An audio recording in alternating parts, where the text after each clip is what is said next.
वो जानते हो। अपनी कमियां अपने तरफ रखो, लेकिन कमियों पे काम जरूर करो, ठीक है। मैंने उन बच्चों को सफल होते हुए देखा है जो 2-3 काम करते हैं, लगातार क्लासेस लेते हैं, टीचर ने जो पढ़ाया है उस पर लगातार वर्क करते हैं, और मोरओवर कभी भी वो टेस्ट स्किप नहीं करते। मेजर चीज कैसा भी टेस्ट हो, भले आपको आता हो या ना आता हो, उससे फर्क नहीं पड़ता। फर्क ये पड़ता है कि आप वहां पर बैठ के अटेम्प्ट क्या कर रहे हैं। और इसके बाद यूपीएससी का एग्जाम जो है वह मेजर एग्जाम है राइटिंग का, लिखने का। अल्टीमेटली जब आप लिखेंगे तो लिखने में निकलेंगे। उम्मीद है मैंने आपको लिखाने की बहुत प्रैक्टिस करा दी है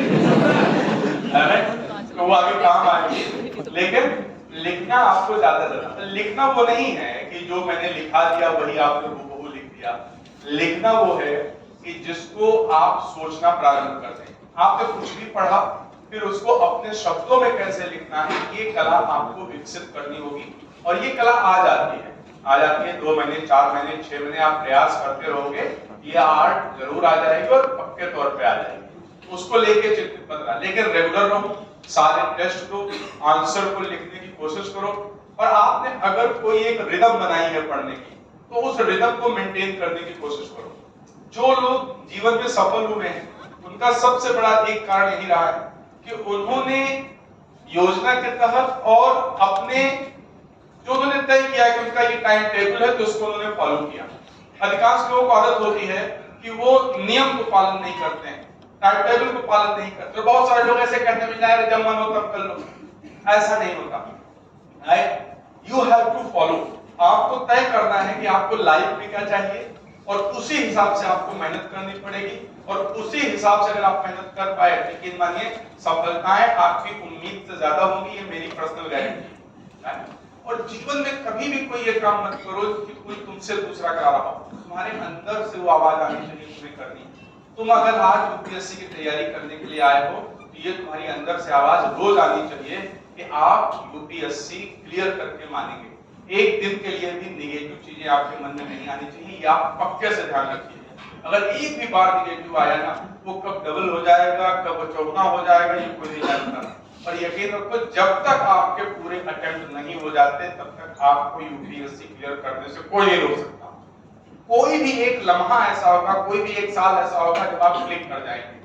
बस ध्यान रहे आपने सही तरीके से सोचा है how to clear the UPSC, right. तो बिना किसी टेंशन के तैयारी करो। आप सब में मुझे दिखता है कि आप अगर जूझोगे तो आप सक्सेस प्राप्त कर लोगे, ठीक है। मैंने एक छोटी सी कविता कभी लिखी, छोटी थोड़ा बड़ी सी, लेकिन थोड़ी सी मैं सुना देता हूँ, है ना, फिर उसके बाद हम लोग समापन करेंगे। तो ऐसे ही है बस, पता नहीं क्या लिखा है, मुझे खुद नहीं पता, समझ पाना तो बता देना। थोड़ी सी लंबी है ऐसे। चाय की टपरी के बगल से गुजरते हुए, टपरी जानते हो? चाय की टपरी के बगल से गुजरते हुए, किसी को कैडबरी चॉकलेट खरीदते हुए, सड़क पर यूं ही टेडी बियर को बिकते हुए, कहीं 2 लड़के लड़कियों को मिलते हुए, जब भी देखता हूं तो मैं तुम्हें बहुत मिस करता हूं। सुबह की गुड मॉर्निंग में, रात की गुड नाइट में, ब्रेकफास्ट, लंच, डिनर व दोस्तों की आपसी फाइट में मैं तुम्हें बहुत मिस करता हूं। व्हाट्सएप की डीपी में, एफबी की प्रोफाइल में, किसी के तेज ठहाकों में और हर एक लड़की की स्माइल में मैं तुम्हें बहुत मिस करता हूं।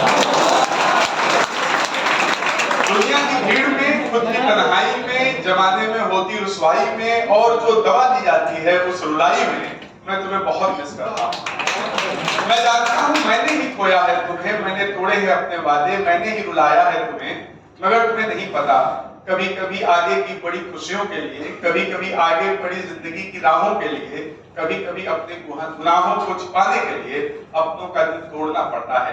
अपनों को बड़ी खुशियां देने के लिए उन्हें कुछ समय के लिए रुलाना पड़ता है। जो कुछ बच गया हो उसे लुटने से बचाने के लिए फिर कभी न लौट कर वापस जाने के लिए दूर जाना ही पड़ता है। छोटा है तुमसे साथ तुम्हारा, मगर सच है जब भी कोई किसी को याद करता है, जब भी कोई कहीं किसी के लिए रोता है, जब कोई कहीं रातों को जागता है, जब चांद सितारों को छोड़कर आगे बढ़ जाता है, जब जमीन से चलने पर चांद भी दौड़कर मेरे साथ आता है, जब ट्रेन के चलने पर पेड़ों की कतारें पीछे छूटने लगती हैं, एक कसम, एक भूख, एक दिल में उठती है और मैं तुम्हें बहुत मिस करता हूँ।